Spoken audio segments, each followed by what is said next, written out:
Hey everyone, Nigel and Luke here, and today we wanted to start off by asking you a question. How far would you go to help a complete stranger?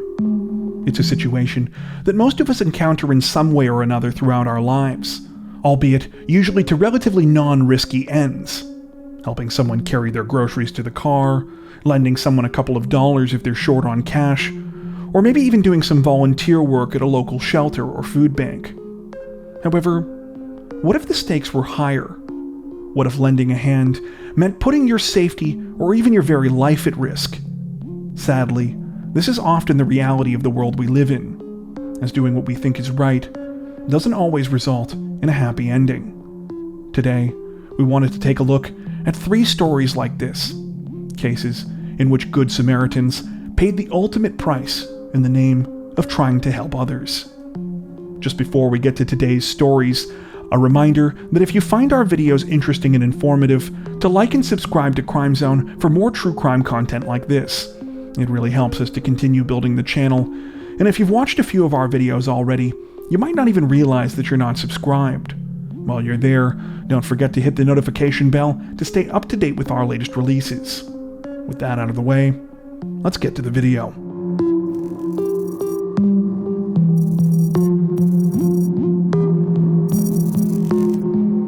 The morning of June 26, 2021, started off like any other Saturday for residents of Denmead, a neighborhood in the 2 Mile Ash district of the English town of Milton Keynes. The area is comprised of a small complex made up mostly of low-rise apartments, but also features a few semi-detached family homes, and is tucked away from any major roads thanks to a couple of well-placed green spaces and lines of trees. It's the kind of place where many people choose to raise families. A quiet, safe place where not much out of the ordinary ever happens. However, on this particular day, the tranquil image of 2 Mile Ash would forever be altered when it played host to a tragic crime. At around 9:30 a.m. that morning, most residents within Denmead had barely started their day. It was a weekend after all, so many were enjoying the beginning of a relaxing Saturday, or were still in bed from the night before. Just a few minutes later, though, many people started to hear what sounded like a loud argument coming from one of the first-floor units of one of the neighborhood's apartment buildings. It sounded like a man and woman were yelling at each other, and that things were only getting worse. At another residence in the neighborhood, 38-year-old Council Highways Officer Richard Woodcock and his wife had barely had time to register what was going on before a screaming woman arrived at their door. She was with one of her children and appeared to be completely terrified. It was hard to get a straight story out of the woman because of the state that she was in, but it was clear to Richard and his wife that something terrible was happening at the woman's apartment. They soon discovered that the woman's second child, her 2-year-old son, was still inside the residence with her husband, 24-year-old Nigerian soccer player Kelvin Igwani. The young boy was apparently being attacked and held hostage by his father. Though Richard's wife immediately called the police, Richard decided that time was not on their side, and that he had to at least try to see if he could help the woman's child in the meantime. He ran over to the entrance of the residence to investigate, and to everyone's horror, was soon grabbed and dragged inside of the apartment and out of sight. When police arrived a short time later, they found the door to the first-floor apartment locked, and had to force their way in. When they did, they immediately discovered Richard lying on the ground just inside. He was face down and appeared to be unresponsive. As some emergency service workers tended to Richard, police focused their attention on rescuing the 2-year-old child, who was still with his father. Initially, Kelvin Igwani was in the main part of the apartment when police broke in, and quickly became aggressive with officers when they tried to calm him down. When it became clear that Igwani was not going to cooperate, one of the officers fired a taser. This also failed to stop the 24-year-old, and afterwards, he barricaded himself in the main bedroom of the apartment with his son. What happened next is the subject of some debate, but most reports we came across stated that when police heard the sounds of the child being attacked once again from behind the closed door, they decided to force their way in, after which 4 shots were fired at Igwani. The The 24-year-old would receive medical attention right after the shooting, but would ultimately die from his injuries. Sadly, Iguani wouldn't be the only one to die that day, as soon Richard Woodcock also succumbed to his injuries. An autopsy later revealed that he had died from blunt force wounds to the head. It turned out that when Richard had gone into the apartment to try and rescue the young boy, he had been attacked by Iguani, who was wielding a 4-kilogram kettlebell. Iguani had beaten Richard to death before police had been able to arrive at the scene. As tragic as Richard's death was, his heroic effort was not in vain. Though the 2-year-old boy that he had gone to rescue was severely injured during the incident, required surgery, and spent 2 months in the hospital, he managed to make a miraculous recovery. Many of those involved in the case have since stated that they believe Richard's choice to intervene saved the boy's life. All of this being said, it's worth pointing out that given how recent this case is, inquests into the tragic events of June 26th are still ongoing. In fact, it was only at the beginning of April of 2022 that the coroner in the case gave his official findings regarding the details of Richard's death. An inquest is still expected to happen, specifically looking into the shooting of Calvin Iguani, who at the time of his death was reportedly an athlete with a promising career. While we wish that there was more that we could tell you regarding the apparent cause of the events and what exactly caused a young soccer player to go so far over the edge, unfortunately, that information just isn't available at this time. And given that Iguani is dead, we may never know exactly what started the awful tragedy. One thing is for sure, though, Richard will never be forgotten by his friends and family, nor will any of those involved forget his unbelievable sacrifice. It's for that reason that we feel it fitting to end this story with the words of Richard's wife, who in an emotional statement shortly after his death said, quote, "We have always been so proud of Richard and everything that he has achieved in life. We are devastated that Richard has been taken from us in such circumstances, but we are also so immensely proud of the sacrifice that he has made to try and save a little boy's life. His actions on Saturday morning were the type of man that he was, and that is how we would like him remembered. A lot of people loved Richard, probably more than he ever realized, and he will be a huge loss to all of his friends, family, and work colleagues. Richard, it has been a blessing to share my life with you, my dearest friend, my biggest love, my soulmate, my kind, generous, funny, clever, cheeky husband. Thank you for loving me and being the best father to our children. I'll love you and cherish our time together forever."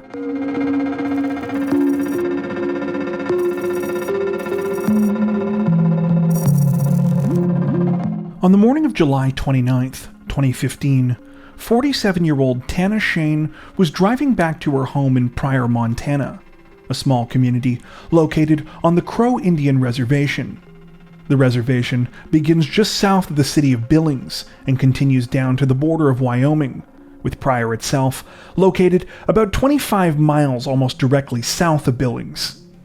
As Tana drove along Pryor Gap Road, which leads to the main part of town, something suddenly stood out to her at the side of the road. It was a young man standing next to a green Ford Taurus, who looked like he might be stranded. Wanting to do the right thing, Tana stopped and asked the man what the problem was, and he informed her that he thought he was out of gas. Tana said that it was no problem, and that she was just going to go home for a second to grab some extra help, and that she would return to see what she could do. If nothing else, she said, she could at least give the man a ride to Billings. A short time later, Tana arrived at home and told her 51-year-old husband Jason and her 26-year-old daughter Jorah what was going on. The two agreed to accompany Tana to lend a hand. As the family of 3 arrived back at the place on Pryor Gap Road where Tana had encountered the stranded man, they saw the green vehicle, but initially didn't spot the man. It was only when they pulled up alongside the vehicle that they realized why. The unknown man had been sitting inside the car waiting for them. Only now, he was armed with a .22 caliber rifle. Before the family could react, the man had exited his vehicle and was pointing the weapon at them, telling them to get out of their car. Tana, Jason, and Jorah did what they were told and were quickly directed by the man to stand at the back of their vehicle. Once there, the man demanded that they hand over money, The Shanes replied that they would, but that they only had change on them because they had recently returned from a trip to Arizona. With that, the man told them to start walking away from their car. Once again, the three family members did as they were told. They likely believed that the man just wanted their vehicle, until a gunshot rang out. Terrified, Jorah began to run as fast as she could without looking back. She heard her mother yelling, but was powerless to do anything, as shots continued to be fired. As Jorah continued to race down the road, she heard the sound of something whip by her head.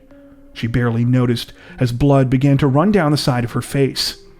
It was only after a second bullet hit her in the back that she stopped running, and turned to see the man who had attacked her and her parents driving away in their car. After yelling for help, Jorah was able to get the attention of a couple of people from a nearby mission school. A woman was the first one to arrive at the scene in her car, followed a short time later by two men from the school. Injured and still terrified, Jorah got into the woman's car while she and the others investigated. Just when the 26-year-old thought she might be safe, though, the unthinkable happened when she spotted the car that had been stolen from her and her parents speeding back to the scene of the shooting. The car stopped close to where it had been the first time, and out hopped the man once again, who continued to open fire, this time on the people that had come to help Jorah and her parents. Now in a full-blown panic, Jorah jumped into the driver's seat of the woman's car she was in and drove away as fast as she could to get more help. When police arrived at the scene of the shooting just after 10 a.m. that morning, they found the three people who had come to Jorah's aid.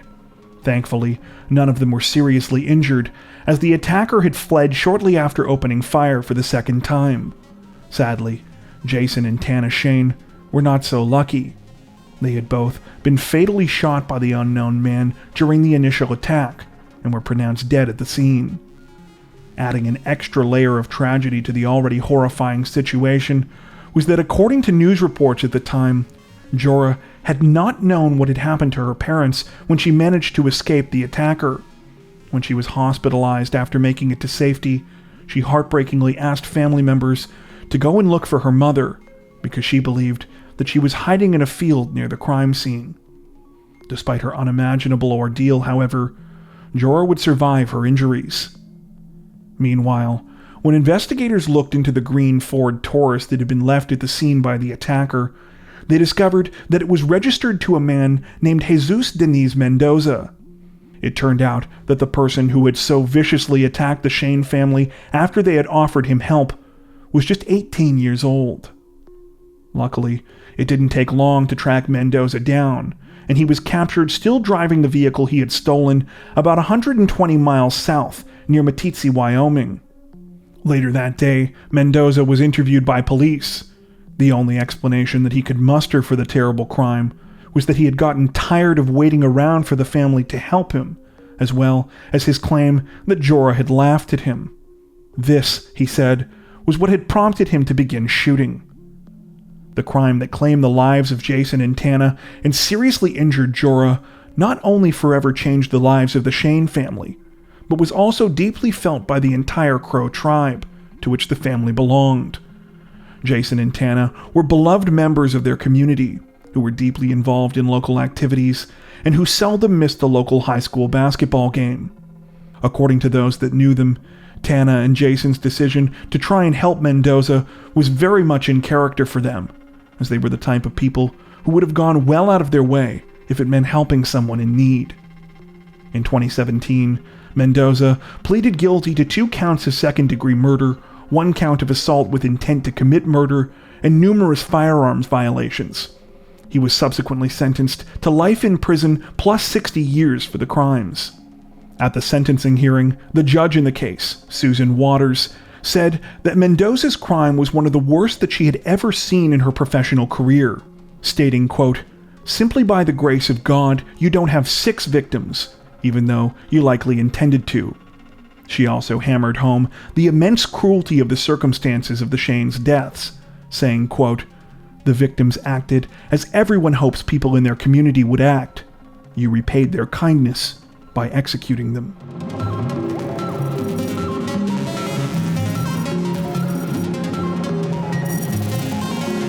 For many residents of Arvada, Colorado, the historic downtown district of Old Town is synonymous with the city itself. Evoking a turn-of-the-century ambience of Main Street Americana, the area is dotted with an assortment of boutique shops and restaurants, and also serves as a hub for local events and other activities. According to an Arvada City website, Old Town is even listed on the National Park Service's National Register of Historic Places, a nod to the district's rich history, which dates back to before Colorado statehood during the gold rush of the mid-1800s. However, in the summer of 2021, Old Town Arvada would become known for a much more tragic reason, when a terrible crime would unfold right in the middle of it that would claim the lives of multiple people. The afternoon of June 21st, 2021, began as what was by all accounts an average day for 51-year-old Arvada police officer Gordon Beasley. Though the 19-year-old veteran of the city's police department spent the majority of his time working as a school resource officer for a local middle school, during the summer when school was out, he would do normal patrol duty, and on this particular day found himself in Old Town. At around 1:15 p.m. that afternoon, Officer Beasley received a report about a suspicious incident near the Arvada Public Library. The library is located on the corner of Webster Street and West 57th Avenue, and is directly adjacent to Old Town Square, the location of many of the district's community events, including its weekly summer farmers market. The person who had made the call to police stated that an unknown man who appeared to be somewhere in his 40s or 50s had approached them and had made some weird noises before showing them something inappropriate. After that, the man started to walk in circles near the water fountains in the town square. Officer Beasley arrived at the scene a few minutes later to investigate. Little did he know that he was walking into an ambush. It turned out that the strange person that Beasley had been called about that afternoon was a 59-year-old man named Ronald Troika. He had come to Old Town Square that day with the intention of killing as many of the city's police officers as he could. Unbeknownst to Beasley, Troika had arrived at the scene ahead of time in a pickup truck, which he had parked in a lot directly behind the library, which was also adjacent to the town square. With him, he had brought a shotgun and a rifle. Troika waited for Beasley to exit his own vehicle and walk towards the square, before grabbing his shotgun and running up behind him. He yelled out to Beasley, who turned around and was then struck by 2 blasts from the shotgun. Upon being hit, Beasley dropped to the ground, incapacitated, as Troika headed back towards his truck. On his way, he shot out the windows of Beasley's patrol car before swapping out the shotgun for his rifle. After that, he continued to fire shots. Though additional officers had arrived at the scene by this point, they really had no idea what they were walking into. Believing that the defensive positions that they had taken up just north of the town square would not be able to shield them from a bullet from Troika's rifle, and with at least one officer not even wearing body armor, they decided not to immediately engage Troika as they waited for additional backup and looked for a better vantage point. From where they were, they couldn't really get a clear look at Troika, and he kept walking out of view. At the same time that this was happening, the gunshots had attracted the attention of several other people in the area, most notably a 40-year-old man named Johnny Hurley. At around 1:30 p.m., 5 minutes before the shooting began, Johnny had pulled up outside of the Arvada Army and Navy surplus store, located directly to the west of Old Town Square. A regular customer of the store, Johnny had casually smoked outside near his car before heading in to look around. Within just a minute of him entering, he heard 10 to 15 shots coming from outside. Without any hesitation, the 40-year-old ran outside with another customer to see what was going on. Because the Army surplus store was directly west of the town square, it had a much better line of sight of what was going on at the library, which was directly east of the square. While both Johnny and the other customer were both carrying legally concealed firearms, the other customer decided to go left without pulling out a weapon to better assess the situation. Johnny, meanwhile, sprinted straight towards Troika, evidently deciding that he needed to intervene now. According to witnesses at the scene that day, As Johnny ran across the square, he was not seen by Troika, who disappeared behind the library once again on the north side where he had parked his car. This allowed Johnny to make it right up to the library without being spotted and hide behind a brick wall. When Troika emerged once again, Johnny fired 5 or 6 rounds, managing to take the shooter down. After Troika fell to the ground, Johnny walked up to where he was lying and grabbed his rifle, presumably to make sure that he could not fire it again if he was still alive. Tragically, it was at that moment that one of the officers who had been in a defensive position just north of the town square emerged. Having not seen what had just unfolded, and assuming that Johnny was the shooter because he was now in possession of a rifle and standing over a body, the officer shot Johnny, who also fell to the ground.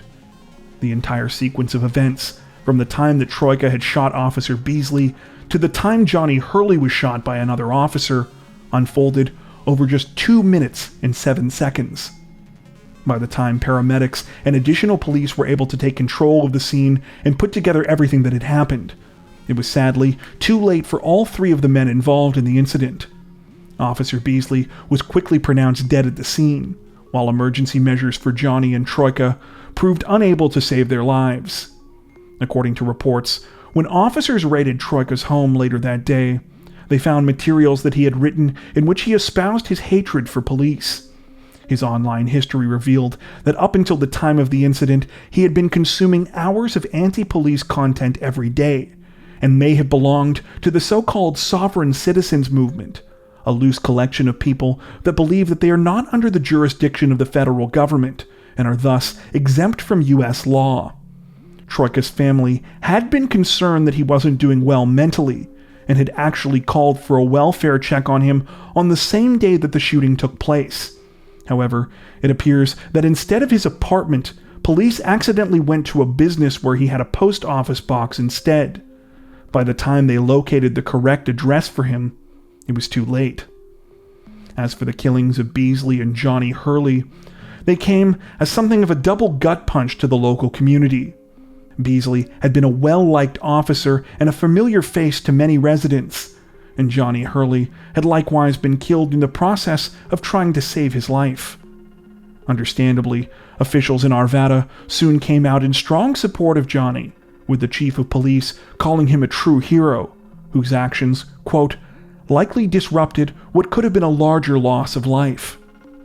In the wake of Johnny Hurley's death, a critical incident response team conducted a nearly 5-month-long investigation into the situation, as well as the actions of Arvada police regarding the June 21st shooting.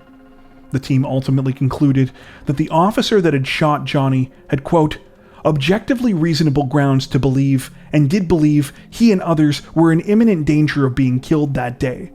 Thus, the officer's decision to shoot John Hurley was legally justified despite his heroic actions that day. These quotes were delivered at a news conference in November of 2021, where it was announced that no charges would be brought against the officer. Sensing that the decision would likely generate public outrage, Johnny's own mother, Kathleen Boleyn, called for people to remain calm and to instead reflect on the situation. In a statement delivered through her attorney, she said, quote, I imagine that many people are angry, and that is understandable. I would ask that instead of acting out on your anger, that you use that energy to be the change you wish to see in the world. Engage in meaningful conversations that might make a difference in how we all may move forward together. Consider using Johnny's commitment to doing the right thing, even at the greatest cost, to inspire your own actions. A few days after Johnny Hurley's death, a memorial was held for him in Old Town Square, honoring his life. At the time, organizers of the event told reporters that they would like to see a permanent spot dedicated to him in the square. However, at the time of this recording, it's unclear what, if any, progress has since been made on this idea. That brings us to the end of today's list. Are there any other stories like this that you know about that you'd like us to consider for a future video? Tell us about them in the comments section below. While you're there, if you find our videos interesting and informative, and you haven't already, don't forget to like and subscribe to Crime Zone for more true crime content like this, making sure to hit the notification bell to stay up to date with our latest releases. And as always, Thank you for watching.